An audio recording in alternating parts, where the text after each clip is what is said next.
Alright, Siege Tournament Season 6 Semifinals, Say Swag again versus RNGesus. This was the Thanksgiving Day match. Let's just go ahead and get into it. So these guys, I believe, are the guild that kind of developed this Chamey Kinky defense. So they were running this. It's, I think it's kind of their thing. We fought it in round 1 from VIP. So we saw it a little bit before this match. I think this is the same team I used in round 1. Basically, we're going to use our Lucia to control his healer. We have a crit damage Triana here, and we're just going to use Vigor Triana to go through this Chamey and then through the rest of his team. Now, if I remember correctly, when playing these, I kind of learned how to do the fight as we went. It's pretty clear that you kill Chamey first here. A lot of Kinky teams, you can just kind of ignore the Kinky. I think that's usually a good way to play it. And especially in this one, with the way that Chamey kind of stacks over time, you want to make sure to deal with her as quickly as possible. I think in a couple of these, though, I just wasn't able to kill her as fast as I wanted to. But that's okay. As far as runes, it's a speed crit damage HP Triana. The Lucia has like 24,000 HP, plus 24,000 HP, plus 800 attack, plus 900 defense, plus 123 speed or something, and 50 accuracy, plus 15 skill 1. So it's like 65 skill 1 accuracy. And then for the Vigor, we've got speed HP, plus like 154 speed, and just a lot of HP. I think his crits in like the 40s, nothing too impressive.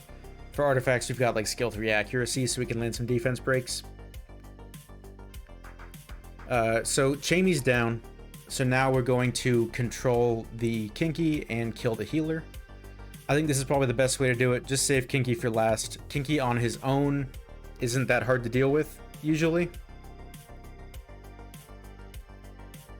Especially if you can, you know, get him frozen a good portion of the time. Which we are doing. We're actually landing a lot. Like I said, I only have 65 accuracy on skill 1 is kind of a lot for Lucia builds. I think it's important in these because I think that a lot of Kinkies are built on max resistance. Because controlling a Kinky is like one of the ways to deal with it, right? So I think people expect that to happen. So I do not like low accuracy Lucias for this stuff. Up next, we have another copy of the same defense, so we're using the same offense. My first Vigor and my first Lucia do have skills because I've used them in RTA before, so now they're unskilled. So my second and third copies of each monster do not have any skill ups, but I think you'll see that they work pretty well either way.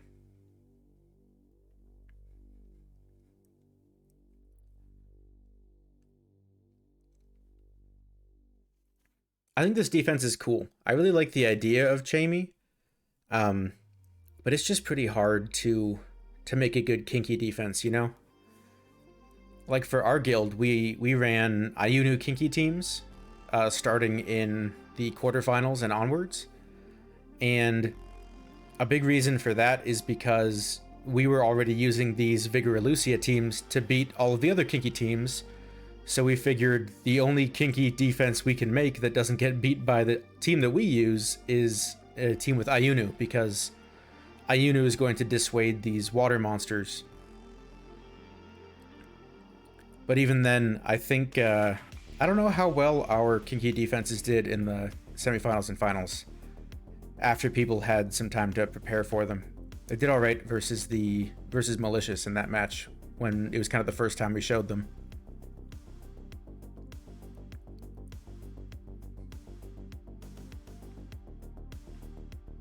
All right, so here I get the tunnel vision of I see a defense break and I want to hit it, so I go ahead and I sleep the Lulu. I break from my plan, and now I start regretting it because all of my work is undone by a Lulu Violent proc. So It's like, well, maybe I should have just killed the Lulu first, huh?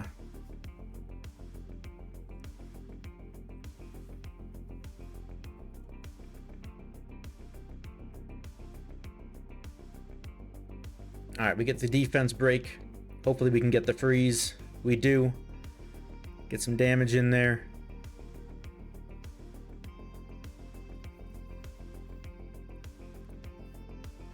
Alright. Now we, okay, good. So now, I thought we had to hit the Kinky with defense break on us. Like, that's never fun to do. Land the freeze. So I usually like additional damage on my Elucia. For this match, though, I replaced the left side with some light damage reduction instead, because there was, you know, double light monster teams. So my Elucia is going to be hitting less in these replays as she does in other replays you might see me use her in, like against the Iris teams from the previous sieges. That's because I put light damage reduction on for this one. Up next, it is a Molong Savannah team. I'm using a team you're familiar with, although I've upgraded my runes for the tournament. So my Ethna, as opposed to being on the Despair Accuracy set I had her on all season long, she's now on Violent Will, with better stats as well. So just better all around.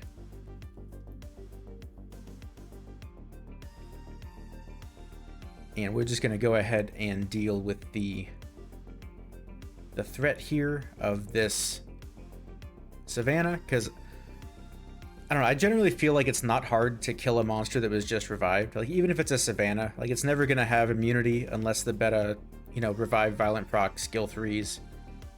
And it's just usually not that hard to deal with, so I still feel like I can tank the Molong for as long as I need to with a Tessarian on water damage reduction and a Lulu for healing. So I just will kill the Savannah over and over again.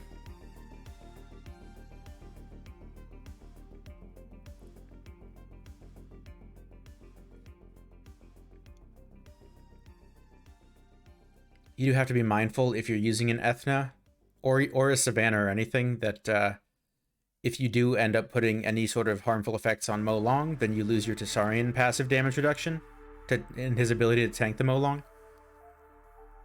I've never really found that to be a huge issue, though. I have lost my Tessarian a couple times in these fights, but it's usually at a point where I don't need him anymore. Up next, same thing. We're just using a Savannah instead of an Ethna. For essentially the same purpose, you know, single target strip, defense break.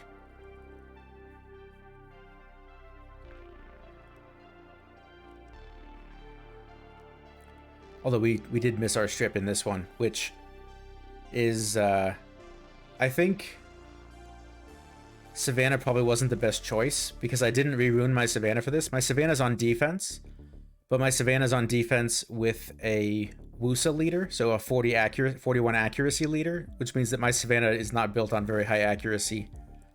So we did get a defense break there, which is nice, but not surprised we missed our strip.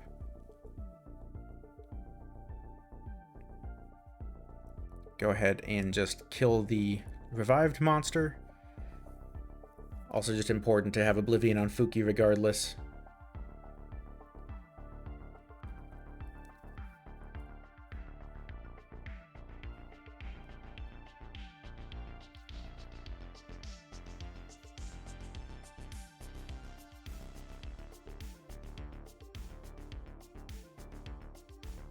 I really hope that I can summon some more Tessarians. I want, like, I don't know. I'll build as many Tessarians as I can summon. He's just such a good monster for siege offense. Highly recommend building multiples. But my dupe Tessarians are not skilled up. I run them without skill ups. Up next, we've got the Molong Molly Savannah this time. So we're bringing a Ciara team. Our Chasun and Ciara are on Will, typically without the speed lead, because we're not using speed lead. What that means is that the enemy team will go first. The Savannah will use her third against my Will runes. It will be fine. In this one, the Savannah is tuned so slow that we actually outsped it, which is kind of scary. If the Savannah had Violent procced, it could have... I guess if it had Violent procced, it would have killed the water thing and not the Ciara, because that got defense broken as well. But, you know, it could have been bad. So the slow Savannah almost got us here, but hopefully we can recover. I would just say try and, you know, dismount the Savannah and control it as quickly as you can. Maybe I should have detonated that bomb. Apparently I didn't need to. I thought the Savannah... I don't know, maybe I guess I counted the cool times better when I did the actual fight. Because watching the replay, I'm like, did that Savannah have skill 3? Procs into skill 3. This is looking pretty scary. I'm sure I'm pretty nervous here. But we're going to do our best anyway. So the Savannah's dismounted. We've got attack buff. We should have a bomb coming up here. That proc to heal... So the proc heals the Molong out of our bomb range. Now we can't bomb the Molong. We're going to bomb the Savannah, and we're just going to throw skill 1s at the Molong. We get, you know, some violent procs on our side, which is nice. And now we just have to be mindful of where our health is and where the Molong's health is. Because if he can Reckless Assault us, we need to make sure we're over, you know, 70% or 75%, depending on what kind of artifacts he has.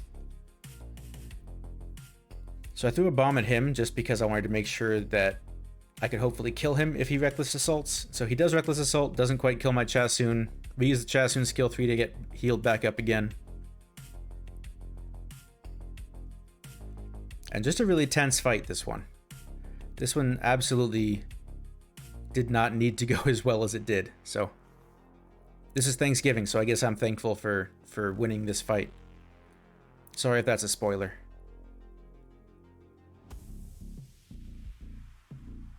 We get the Molly down, and with Molly down, we're pretty safe.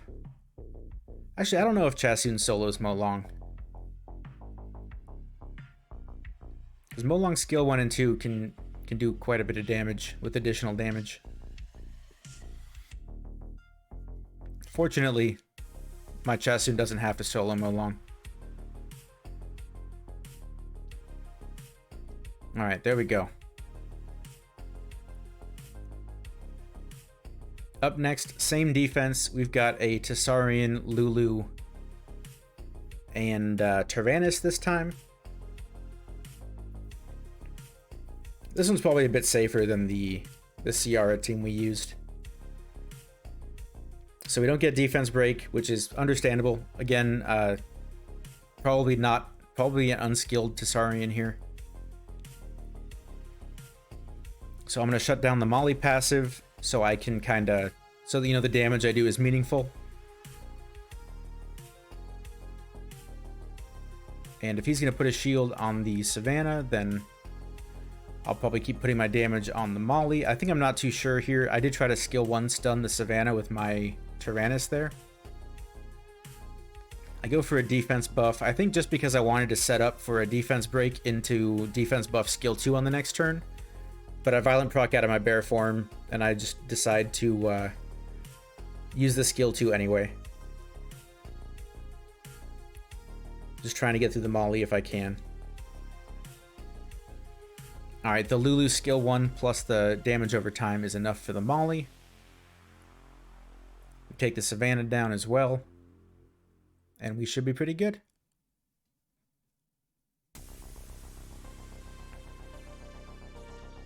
Kind of a confused fight as far as what I was trying to kill at various times in there, but the health bars on my side of the fight looked pretty good the whole time, so I guess we're allowed to be a little bit confused about what our strategy is if we're surviving everything the defense is doing as well.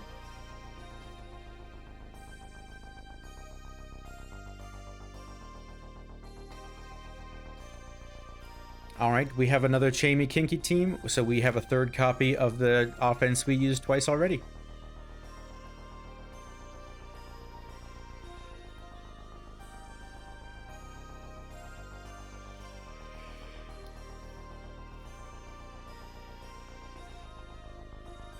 So just like before, we're just going to try and go straight through the Chamey. Because the longer the fight goes on, the worse it is for us, until we kill the Chamey, at which point things kind of settle down.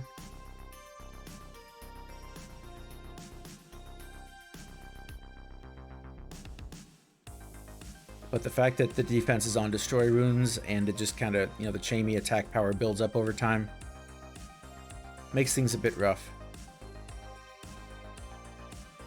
Also, feel free to tell me your favorite pronunciation of the light nine-tailed fox's name in the comments below. I think Chamey's probably fine, but like, you could probably say that 3 different ways.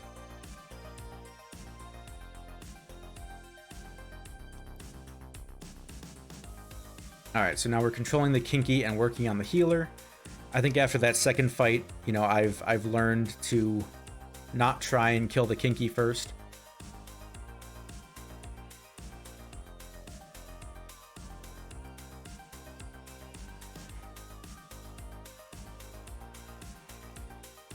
Oh, never mind. I didn't learn anything at all. I go ahead and I put my defense break on the monster that doesn't have immunity. Let's see how this goes for us.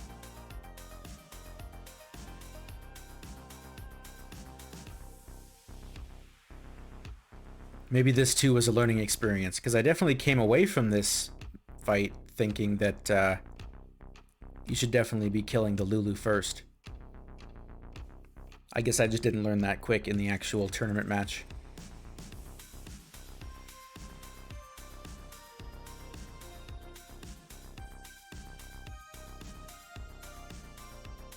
Alright, now I'm putting my damage where it should be. Landing to freeze.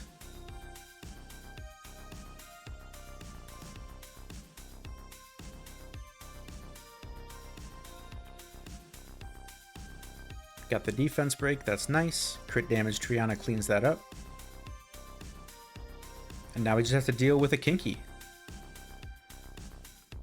We'll use skill 3 with our Elucia if Kinky's the next monster to move. Otherwise, we're just going to skill 1, set up a freeze for our monsters to hit.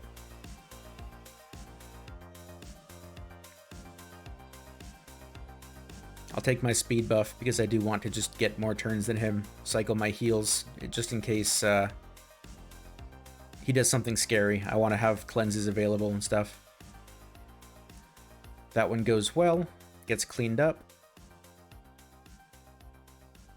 And now we have Wusa, Rika, Gani. Very popular team. You know, everyone who has these 3 monsters has this team prepared for Siege, I think. And if you have these 3 monsters and you haven't prepared this team for Siege, you probably should, because it's quite good. So we're going to cleanse his cleanser, or we're going to reset his cleanser with our Gani. We're going to get all of our nice dots and slow debuffs up. I mostly ventilate Rika when I play this team. In some situations, it makes sense to ventilate your Wusa, but a lot of the time that's just not needed, and you're just kind of delaying things. Especially against a Molly, you're going to need a lot of damage. So I think you just kind of need to get as many Rika skill 3s out as possible. And then when the Molly's in kill range for your Wusa skill 2, then just nuke it down with Wusa.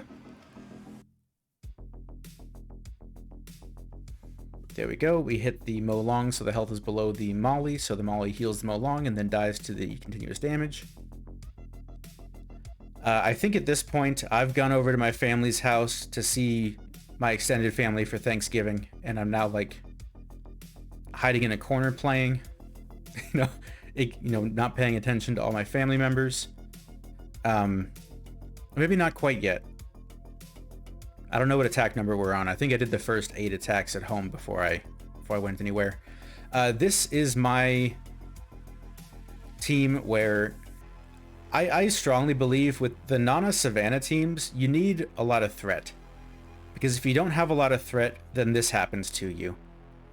Where it's like, sure, you've got a Savannah, but you don't have attack buff. So Arena can tank a Savannah without attack buff for quite a long time. And then I'm just going to bring a couple other monsters that are eventually going to kill you. In this case, I've got a Fire Monkey, so we can get, you know, stacked up, get all that nice bonus stats. And I actually just transferred my Tessarian runes to my Fire Monkey for this, because that was the best violent set I had prepared, like for a damage bruiser type thing. Rena is on... I think Rakuni's on the same runes I showed in the previous video for the Malite Rakuni Windy team that I don't use anymore. And then Rena, I gave Rena an upgrade to her runes, so she's very, very tanky, but she's also like plus 90 speed, so she actually gets some turns in.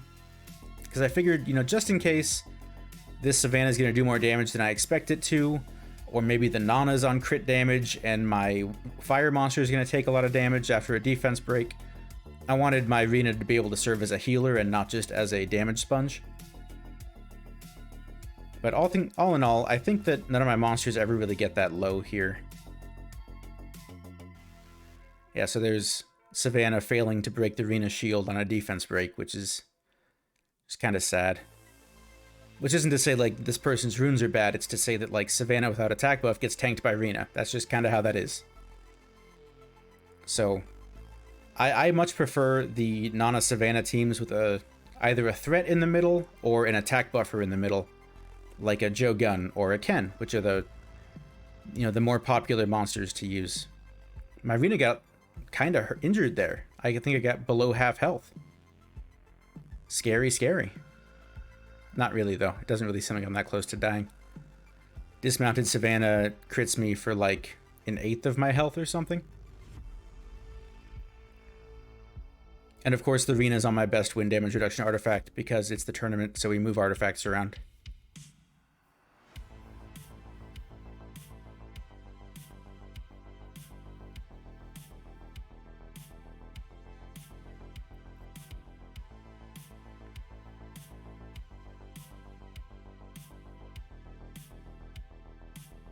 Alright, nice violent proc to almost kill the Iris here. Go ahead and finish that off, even with attack break on us. Nice. And I wish that Iris was a better defense monster. I have 2 Irises. You might not know that because I never really put them on defense because I just don't really believe in Iris as a defense monster. She just never does very well.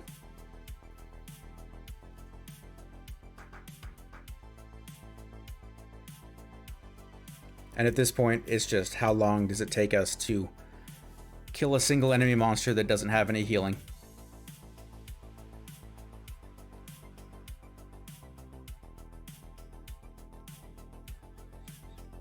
Alright, got the defense break. That should hurry it along. Good job, Rakuni. Proud of you.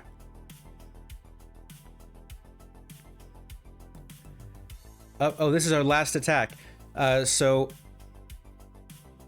we lose this and we deserve to lose, obviously. You know, like my attack buffer gets stripped and pushed down, so we don't have attack buff for these bombs, and then we just don't have enough damage at all.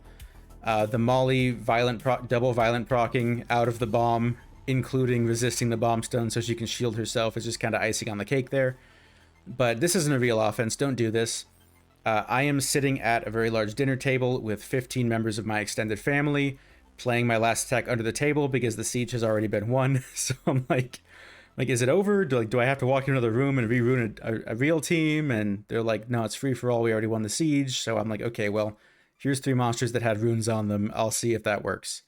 It didn't work. I didn't deserve to win this, and I don't win this. So don't try this at home. So that is a 9-1 semifinals as we advance to the finals here. On the other side of the bracket, Apocalypse and Mithril had to have a really tough match against each other on Thanksgiving Day, so, you know, condolences to those guys. And our next video is going to be our finals match versus Apocalypse. Stay tuned.